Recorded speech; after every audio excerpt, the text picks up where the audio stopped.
Jasmine and Drew, a newlywed couple, had just moved into a small cottage surrounded by nature. Their love life was as sweet as honey, and Jasmine soon became pregnant. Every morning, Jasmine would wake up to prepare breakfast for her husband. They would enjoy their meal together in harmony. After breakfast, Drew would head to work in the fields, while Jasmine stayed home to take care of household chores. However, beneath this sweet love, Jasmine was hiding a secret from her husband. Every evening, Jasmine would prepare dinner for her husband. On the nights before Buddhist holidays, she secretly added herbs to his. "I'm back," Drew called out as he returned home. The food smells wonderful as always. I've made Jenga curry tonight. We'll freshen up and come eat," Jasmine said. After Drew had showered, the couple sat down to a peaceful meal together. In those days, people would usually go to bed early after dinner. The herbs Jasmine added to Drew's food started to take effect, making him drowsy until he quickly fell into a deep sleep. The secret Jasmine had been hiding was that she was a Krasu, a ghost from northern Thai folklore. According to the belief, the Krasu hides within an ordinary Padru. If someone finds out the truth, the evil spirit will leave the body, causing the host to die. Jasmine wanted to live with her husband, had to keep this secret hidden. The next morning, there was an urgent announcement from the authorities, requiring all men to enlist in the military immediately. This meant that all the young men in the village had to leave for war, including Drew, who had to leave Jasmine to guard the house alone. As time passed, Jasmine's belly grew bigger. Grandma Sandra, who lived nearby, brought her some herbs to help with her pregnancy. "Jasmine, I brought you some herbs. How are you doing? It looks like you are almost ready to give birth. Do you want me to stay and keep your company?" Grandma Sandra offered. "Thank you, Grandma, but I don't want to trouble you. If I really need help, I'll come find you," Jasmine replied. After chatting for a while, Grandma Sandra returned home before nightfall, reminding Jasmine to rest as much as she could. That night, Jasmine went into labor. She tied herself up with clothes and began to give birth on her own. At the same time, her head slowly lifted from her body, glowing with a red light. The next morning, Grandma Sandra came to visit Jasmine as she did regularly. When she saw that Jasmine had given birth safely and the baby was healthy, she was overjoyed, almost as if she had gained a grandchild.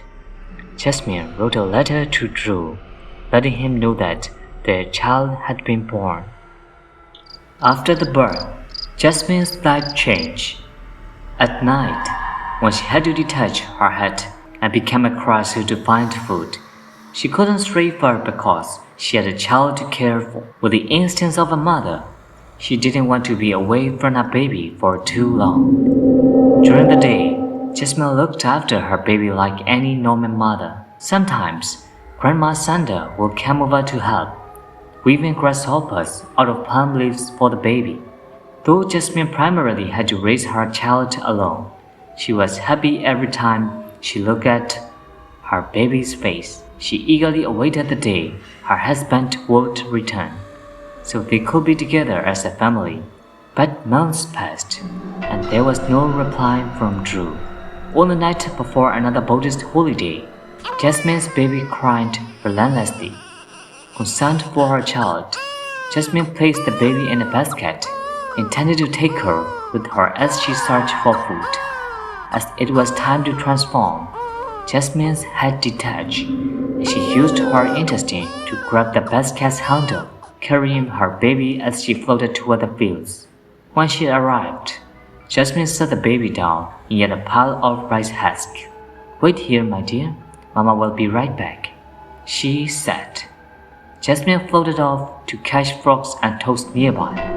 She drifted away, following the sounds of her prey and momentarily lost sight of her baby, while Jasmine was hunting a large frog.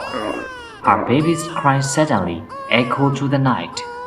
She quickly rushed back, only to find that the basket had fallen over the baby, trapping her. The baby screamed as though her life was in danger, causing Jasmine to panic.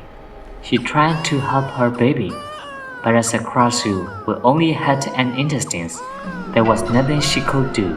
If she returned to her body to run and help, her baby might not survive in time.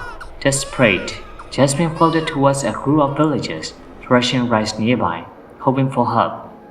She knew that if anyone found out she was a Krasu, she would die soon after, but she was willing to risk her life to save her child.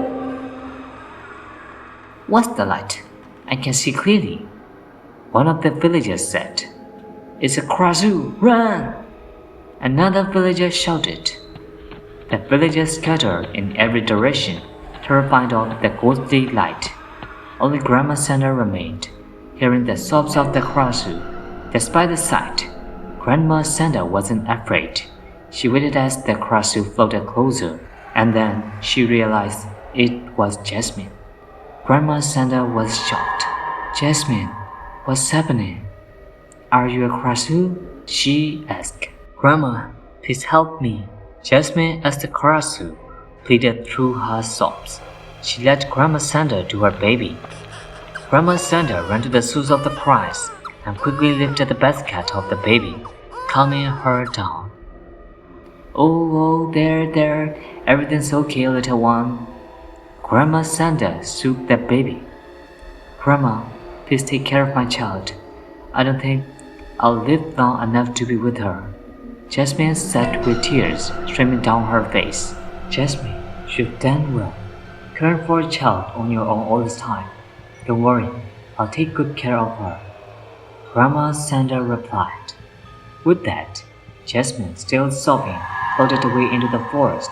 The next morning, Grandma Santa took the village head to Jasmine's house, where they found her lifeless body lying inside. According to local beliefs, once a Krasu is discovered, it will abandon its body, causing the host to die shortly after. Grandma Santa knew this, but she chose to keep Jasmine's secret and didn't tell anyone what had happened that previous night. Grandma Santa informed the village head that she would take care of Jasmine's child, and she kept her promise. She raised the child as if she were her own grandchild. And that concludes the story of the Krasu mother in the recommended videos and playlists. You can watch other horrible ghost story clips in the recommended videos and playlist. Don't forget to comment below, as our admin reads all comments. Lastly, please like and subscribe to Horrible Ghost Stories so you don't miss new videos and to support us in creating more content. Thank you to everyone for watching.